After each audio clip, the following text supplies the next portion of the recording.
दोस्तों, कल्पना करिए एक ऐसे इंसान की जो 27 साल जेल में बंद रहा, लेकिन फिर अपने ही देश का राष्ट्रपति बना। ये कहानी है नेल्सन मंडेला की, जिन्होंने साबित कर दिया कि सच्चा साहस डर को हराने में है, डर ना लगने में नहीं। ये सिर्फ एक व्यक्ति की कहानी नहीं, बल्कि पूरी मानवता के लिए उम्मीद की किरण है। 10 मई 1994 का दिन था। प्रिटोरिया की यूनियन बिल्डिंग में एक ऐसा समारोह हो रहा था जिसका इंतजार पूरी दुनिया कर रही थी। 140 से ज्यादा देशों के नेता आए थे इस ऐतिहासिक पल को देखने। आज दक्षिण अफ्रीका का पहला काला राष्ट्रपति शपथ लेने वाला था। हवा में खुशी और गर्व का एहसास था, जैसे पूरा देश सांस ले रहा हो आज़ादी की। जब नेल्सन मंडेला ने अपना हाथ उठाकर शपथ ली तो पूरा माहौल भावुक हो गया। उनकी आंखों में दृढ़ता थी, आवाज में गहराई। उन्होंने कहा, never never and never again shall it be that this beautiful land will again experience the oppression of one by another. यानी कभी नहीं और कभी नहीं होगा कि यह खूबसूरत धरती फिर से एक के द्वारा दूसरे के शोषण को देखें। ये शब्द हवा में गूंजे और हर दिल को छू गए। सबसे दिलचस्प बात यह थी कि जो मिलिट्री जनरल्स कभी मंडेला को गिरफ्तार करते थे, आज वही उन्हें सल्यूट कर रहे थे। उनके चेहरों पर सम्मान था जो कभी नफरत से भरे थे। ये था अपार्थाइड के अंत का सबसे बड़ा प्रतीक। 2 राष्ट्रगान बजे, एक काले लोगों के लिए नकोसी सिकेलेल आई अफ्रीका और दूसरा गोरों के लिए डाई स्टेम। ये एकता का संदेश था, जहां 2 अलग दुनिया एक साथ मिल रही थीं। मंडेला ने अपने भाषण में कहा था कि वे सभी नागरिकों को गरीबी, भेदभाव और पीड़ा से मुक्त कराने का वादा करते हैं।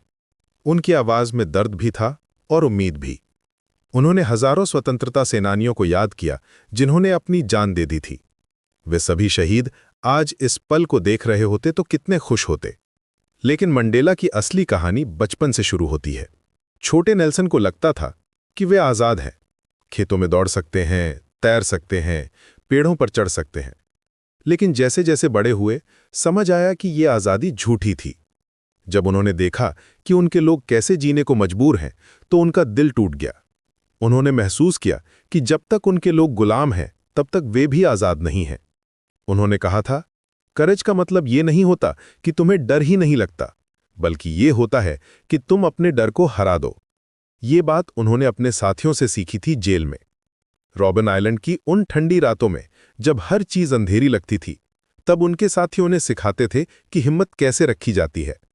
मंडेला का मानना था कि हर इंसान के 2 फर्ज होते हैं, अपने परिवार के प्रति और अपने देश के प्रति। लेकिन अपार्थाइड की वजह से काले लोग दोनों में से कोई भी फर्ज पूरा नहीं कर सकते थे। वे अपने बच्चों को अच्छी शिक्षा नहीं दे सकते थे, अच्छी जगह नहीं रह सकते थे। इसीलिए वे लड़े, अपने और अपने लोगों के हक के लिए। सबसे गहरी बात यह थी कि मंडेला कहते थे, आज़ादी सिर्फ ऑपरेस्ड के लिए नहीं होती, बल्कि उसके लिए भी होती है जो ऑपरेशन करता है। जो इंसान दूसरों की फ्रीडम छीनता है, वो खुद भी आज़ाद नहीं होता। नफरत और पूर्वाग्रह उसे भी कैदी बना देते हैं। ये समझ उन्हें माफी और एकजुटता की तरफ ले गई। जब मंडेला ने कहा, let freedom reign, God bless Africa, तो पूरी दुनिया को लगा कि सच में एक नया युग शुरू हो गया है। काले, लाल, हरे, नीले और सुनहरे रंग का नया झंडा फहराया गया। हर रंग एक कहानी कहता था, संघर्ष की, उम्मीद की, एकता की। मंडेला ने यह भी कहा था कि मैंने ये सीखा है कि जब आप एक बड़े पहाड़ पर चढ़ जाते हैं, तो आपको ये समझ आता है कि आगे और भी पहाड़ चढ़ने बाकी हैं। उनका मतलब था कि आज़ादी मिलना सिर्फ एक पड़ाव है, जिसके बाद और भी चुनौतियां आएंगी। अगर आपको यह स्टोरी रिवीजन अच्छा लगा तो लाइक, शेयर और कमेंट कर दे, और इसी तरह के और भी चैप्टर को फास्ट एंड स्टोरी के फॉर्म में रिवीजन करने के लिए सब्सक्राइब करें।